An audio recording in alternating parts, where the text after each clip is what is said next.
वहां पर हम लोगों ने इस दौरान ऑक्सीजन की सप्लाई, आपने पहली बार देखा होगा कि ऑक्सीजन की सप्लाई हमें बाहर से मंगानी पड़ी।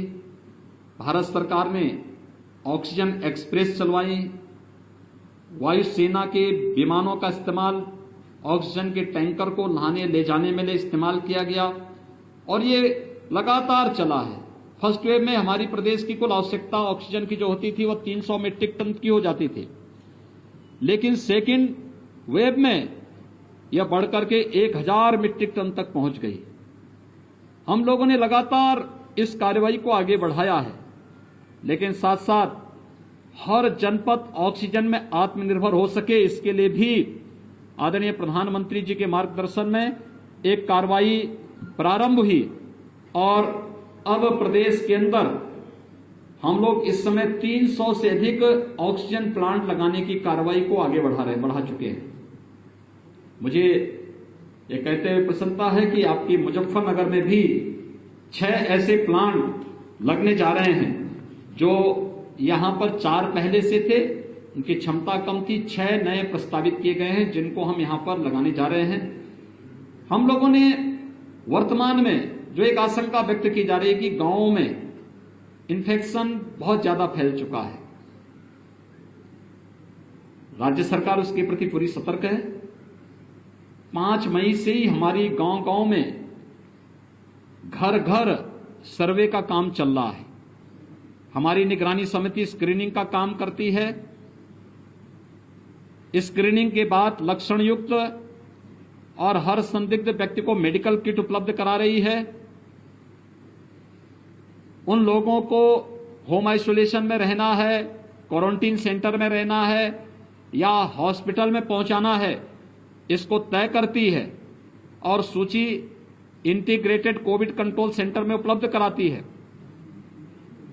ICCC से 24 घंटे के अंदर रैपिड रिस्पांस टीम उस गांव में पहुंच करके एंटीजन टेस्ट कराती है। एंटीजन टेस्ट के बाद भी अगर कुछ लोगों में संदेह है तो उनका RT-PCR जांच करवाने का कार्य हो रहा है। एक बृहद पैमाने पर एक कार्यक्रम जहां चल रहा है, वहीं साथ ही साथ यह भी तय किया गया है कि स्वच्छता, सैनिटाइजेशन और फॉगिंग की कार्रवाई भी हर एक गांव में हो, कंटेनमेंट जोन में हो। राज्य सरकार ने यह भी तय किया है कि हम लोग जरूरतमंदों को मुफ्त में भोजन उपलब्ध कराएंगे। कम्युनिटी किचन हर एक जनपद में प्रारंभ किया गया है। शासन स्तर पर 71 जनपदों में स्वयं चल रहा है, शेष 4 जनपदों में स्वयंसेवी संस्थाएं संचालित कर रही हैं, लेकिन राज्य सरकार उसको सपोर्ट कर रही है।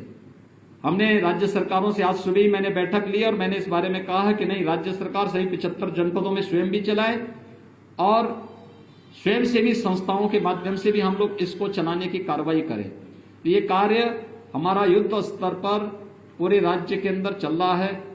कंटेनमेंट जोन में डोर स्टेप डिलीवरी को भी आगे बढ़ाने की कार्रवाई हमारी चल रही है और हम लोग उसको आगे बढ़ाने का कार्य कर रहे हैं। अभी जो आशंकाएं व्यक्त की जा रही है थर्ड वेव के प्रति हम लोग पूरी तरह सतर्क हैं और हर जनपद को कहा गया है, अभी से थर्ड वेव के बारे में आशंका है कि बच्चों पे ज्यादा बच्चे इससे संक्रमित हो सकते हैं। यद्यपि पहले ही उसमें कहा, पहली फर्स्ट वेव में ही ये बात कही गई थी कि हाई रिस्क कैटेगरी के लोग बाहर न निकलें, खासतौर पर जिसमें 60 साल से ऊपर के लोग, 10 साल से छोटी उम्र के बच्चे, गर्भवती महिलाएं, कम इम्यूनिटी के लोग, कमजोर इम्यूनिटी के लोग और एक या एक से अधिक बीमारी से ग्रसित कोई भी व्यक्ति ये घर के बाहर न निकले, घर में भी मास्क धारण करें। किसी भी व्यक्ति को बाहर निकलना है, जो शेष अन्य लोग हैं, आवश्यक कार्य से बाहर निकलना हो तो मास्क जरूर पहने और 2 गज की दूरी का जरूर पालन करें। थर्ड वेव के बारे में जो बच्चों के बारे में आशंका व्यक्त की जा रही है, राज्य सरकार ने अभी से अपनी तैयारी कर ली है। हर जनपद में पीको के निर्माण की, पीडियाट्रिक आईसीयू के निर्माण की कार्रवाई, मैन पावर की ट्रेनिंग की कार्रवाई, पीडियाट्रिशियन, गायनेकोलॉजिस्ट, इन सब की ट्रेनिंग की कार्रवाई राज्य के अंदर हम लोगों ने प्रारंभ की है। ब्लैक फंगस की भी एक पोस्ट कोविड पेशेंट में ब्लैक फंगस की एक नई चैलेंज हमारे सामने आई है। कुछ मामले प्रदेश के अंदर आए हैं, उनके उपचार की व्यवस्था की जा रही है। एक एडवाइजरी पूरे प्रदेश के अंदर जारी की गई है कि ब्लैक फंगस के अलावा पोस्ट कोविड कोई भी ऐसी समस्या देखने को मिलती किसी पेशेंट में तो उनके लिए एक अलग वार्ड बना करके उनके मुफ्त में उपचार की व्यवस्था प्रत्येक जनपद में प्रारंभ की जाए, जिससे हर एक व्यक्ति की जान हमारे लिए महत्वपूर्ण है, उसको बचाया जा सके और हर एक व्यक्ति को के जीवन को बचा करके हम लोग उसकी ऊर्जा का उपयोग समाज के लिए और राष्ट्र के लिए कर सकें। आप सबसे मेरी अपील है, राज्य सरकार ने अपने स्तर पर जो कार्रवाई की है, केंद्र सरकार जो कार्रवाई कर रही है, खासतौर पर केंद्र सरकार ने हर एक गरीब को